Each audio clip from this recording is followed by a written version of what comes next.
ค่ะกราบสวัสดีทั้งช่องของสงกรานต์นะคะมื้อนี้จะพามาตามแนวทางตำล่าววันที่5มิถุนายน69ของเซียนผาสุกนะคะหมู่บ้านนี้กับบ่ผิดหวังค่ะพี่น้องหมู่บ้านนี้บ่ผิดหวังนะคะ แต่เลขวิ่งเพิ่นหลุดค่ะเลขวิ่งหลุดแต่ว่าเลขจับคู่เข้าเต็มค่ะพี่น้อง30เต็มเลยค่ะนี่ค่ะ30ตรง30เต็มค่ะพี่น้องเห็นบ่ค่ะแต่ว่าเลขวิ่งเพิ่นหลุดนะคะแต่มาเข้าเพิ่นจับคู่วันที่5มิถุนายน69จะเป็นตัวใดเฮาไปรับชมรับฟังกันได้เลยค่ะครับสวัสดีครับแม่ครับค่ะสวัสดีค่ะมาเอาตัวเลขค่ะแนวทางค่ะผมถามไปผมบอกว่าจะเอาวันที่หายแล้วแปลว่าวันที่สี่เนี่ยก็เลยวิ่งผมรู้น้อยเนาะค่ะแต่ว่าจับคู่เข่าตรงๆแมนบ่ค่ะนี่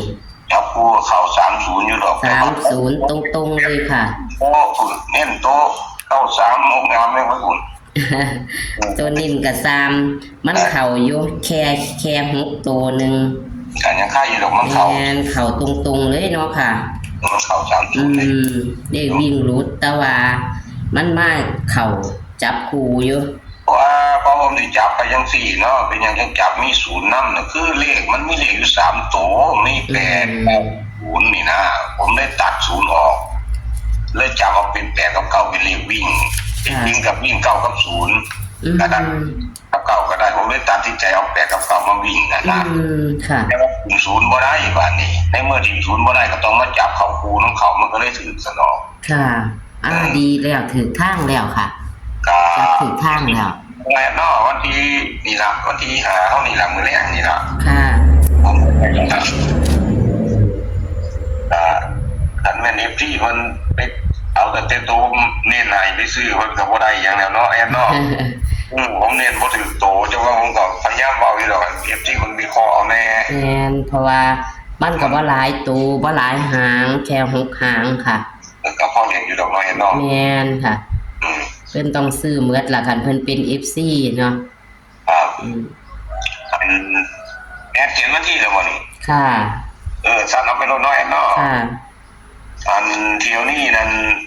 ผมกับสิวิ่งเก่าๆเลยเด้อแต่ว่ามันก็แย่งๆกันอยู่แต่ว่าก็เลขคล้ายๆเก่าล่ะว่าเมื่อกี้นี่มันมี8มี9มี0ผมตัด0ออกผมเอามาวิ่ง8กับ9เนาะตัดออกจากไม่วิ่งนะค่ะเดี๋ยวนี้ว่านี่มันมีเลขอยู่3ตัวคือกันผมก็เลยตัดสินใจสิเอาวิ่ง8กับ9ตัวเดิมเนี่ยค่ะมันมีเลข7 8 9นะค่ะอันที่วิ่ง7 8ก็ได้หรือว่าที่วิ่ง8 9ก็ได้ผมก็เลยตัดสินใจวิ่งตัวเดิมนี่ล่ะ8 9แอดค่ะวิ่ง8กับ9จับคู่6 9 6 9 7 9แล้วก็7 9 6 8แล้วก็7 8มาเลข07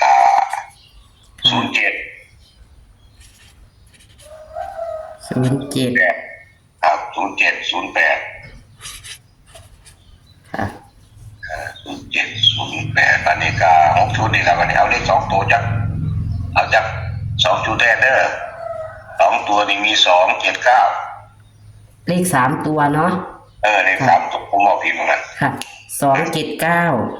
ป้อมเบอร์นะว่าสิบอก2มันออกกันว่า3มันออก2เป็นอย่างนั้นนะแต่ว่า2 7 9เลยตัวที่2ก็7 6 9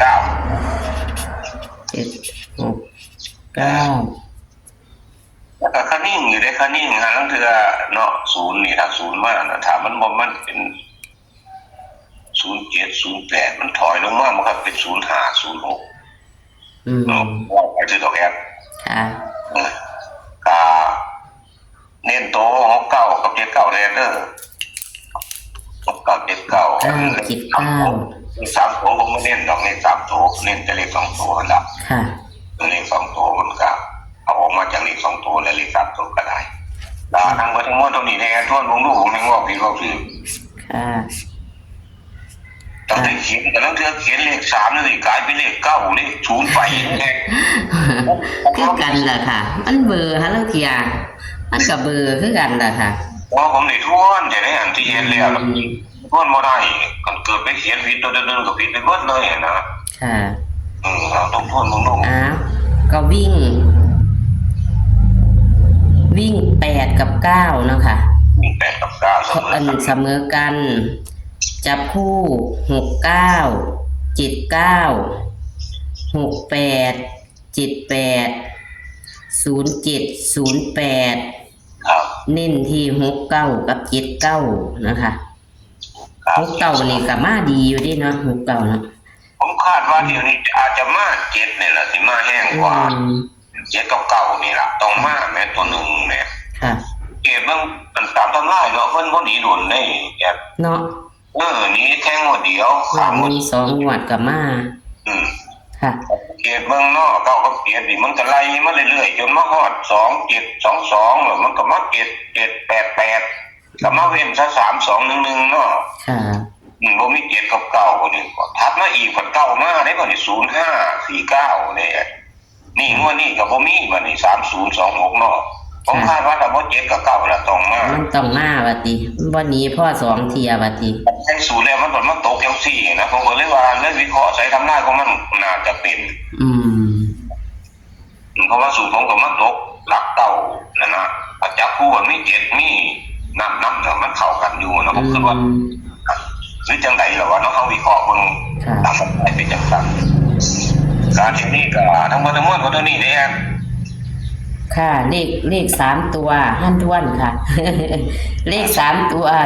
279 769เนาะค่ะเนาะ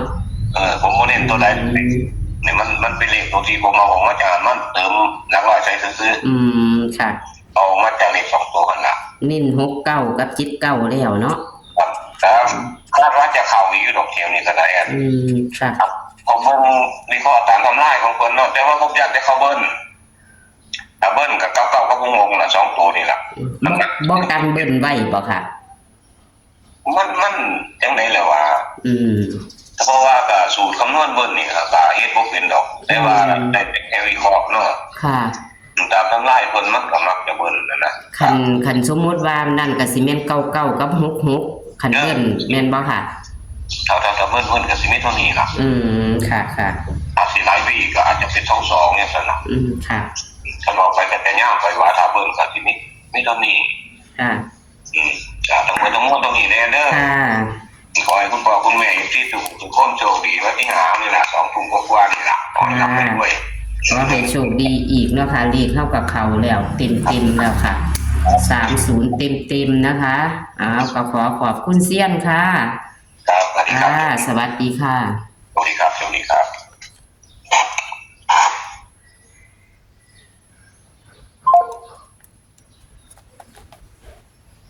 ค่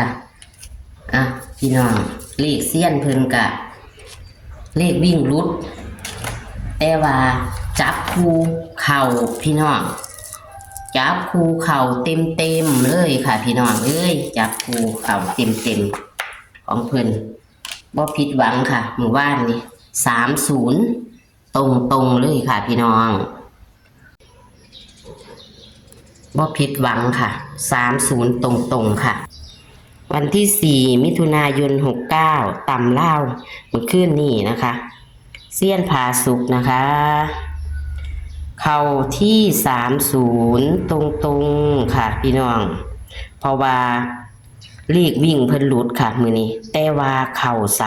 30เนาะออก30เมื่อคืนนี้ออก3026เนาะค่ะพี่น้องนี่ล่ะค่ะเลขเพิ่นวันที่5มิถุนายน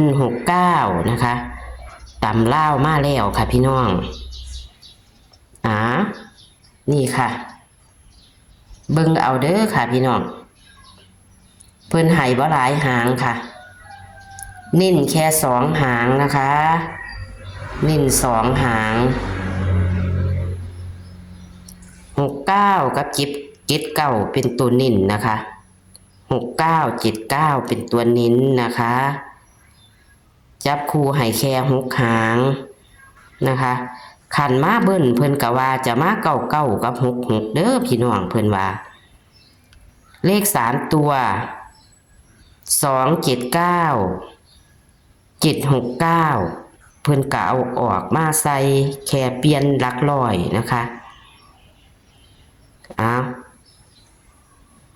โชคมันกับตำเล่าของเซียนผาสุกวันที่5 มิถุนายน 69คือวันศุกร์นี่นะคะเพิ่นกะขาดว่ามันจะบรุษนะคะพี่น้องถ้า